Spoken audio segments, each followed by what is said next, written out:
What's going on, guys? Briar Rabbit here. Today, Bungie released the patch notes for update 2.3.0, and it is huge. It is big news. Included in this patch are huge changes to subclasses, especially for the Hunters, Sunbreakers, and Sunsingers. Bungie also let us know that the update is dropping tomorrow. Update 2.3.0 is coming tomorrow. It's something Bungie hasn't talked a whole lot about, but I'm pretty excited because these are huge changes to the Hunter subclasses. Sunbreakers and Sunsingers have got some major changes as well. So in this video, I'm going to talk about the stuff that really stuck out to me, the big changes. However, I would really encourage you guys to read the entire article. I'll put a link down in the description.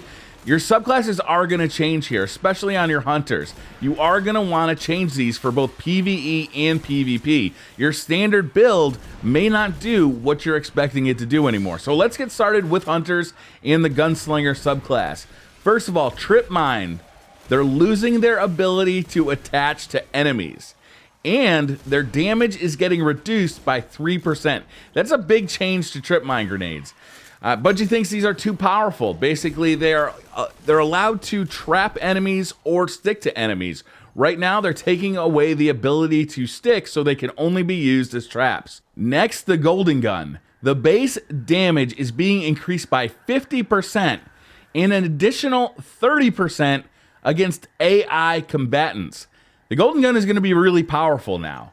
The throwing knife base damage has been reduced by 10%.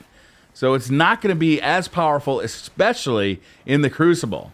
The Blade Dancer is getting big changes as well. Blink now incurs a -1 recovery penalty. So if you choose Blink, you're going to recover health slower.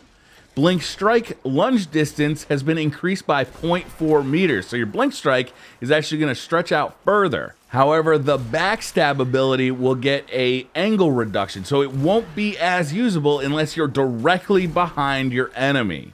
The Arc Blade is getting some changes. The base duration is getting increased by 2 seconds. Hit search range increased by 0.5 meters. They added a 0.8 second cooldown between Arc Blade swings while airborne. Energy cost per swing is increased by 20%. But if you hit somebody, that 20% is negated, and the Arc Blade's base damage is getting an increase of 30% against AI combatants. So it looks like they want the Arc Blade to be used less for mobility, but do more damage. Next up, Night Stalkers. Shadow Shot now applies the suppression effect on impact. This is something that Night Stalkers have wanted for a long time, and it really increases the usability of the Shadow Shot in PvP. Smoke. The impact damage is being increased by 34%. The impact suppression and damage over time duration are being reduced by 1 second. Jump suppression is being removed from the initial impact status effects. Base smoke cloud duration is being increased by 1 second, and venomed cloud duration being increased by 1 second, and venomed jump suppression removed from the cloud status effects. Vanish and smoke +1 agility removed, and snare cloud duration increased by 1 second.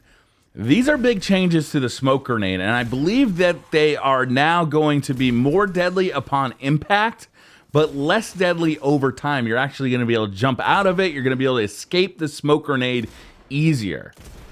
Next, Shade Step. Move to a single dodge on a 3-second cooldown. So no more just constantly shade stepping for Night Stalkers. I think that's going to take a little bit of the fun out of the class. This change is actually also getting applied to the Twilight Garrison's tactical air support ability. So a 3-second cooldown on that ability as well. And that's not the only change to Titans. The Sunbreakers are getting 2 very important changes to the Hammer of Soul. The hammer travel speed is being increased by 1.3 seconds, so the hammer travels through the air faster, and the hammer detonation radius is increased by 10%. So not only does it get to your target faster, but it makes a bigger explosion. So hopefully this will mean less missed hammers for Sunbreakers. Last up, we come to the Sunsingers, and we're finally getting some changes to Firebolts with Viking Funeral. So the Firebolt Grenade is getting an increased aim time by 0.2 seconds, so it's a little bit slower to toss a Firebolt Grenade.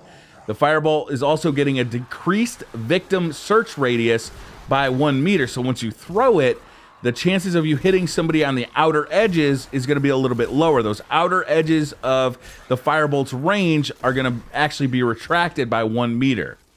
Also, Viking Funeral no longer extends the duration of ignite effects. This means that there's going to be less Guardians burning out, dying because of damage over time.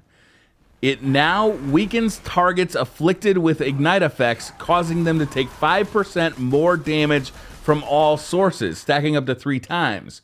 So what Viking Funeral is going to do is increase your weapon damage after you've been afflicted. So if you get hit by a Viking Funeral grenade, then you'll actually take 5% more damage from other sources. Flame Shield is also getting a little bit of a nerf 0.3 second delay added before the Overshield activation. So you have 0.3 seconds to get that second melee off before that Warlock gets a full-on shield. So these are big changes, and I think it's going to take a while for the community to unpack exactly what this means for each of the subclasses, especially for the Hunters because they're so broadly affected. I'm really excited to play Update 2.3. I have a suspicion that we're going to learn more about what's coming in Update 2.3 at the Sony press conference tonight as well. I wouldn't be surprised if we hear there's a new live event that's going to be available either tomorrow or in the next few days, and that should be really exciting. I'll definitely be watching the Sony E3 press conference this evening. So that's going to do it for this video, guys. Thank you very much for watching. Hit that like button if you like the video. Hit subscribe if you're new to the channel, and I'll see you guys next time.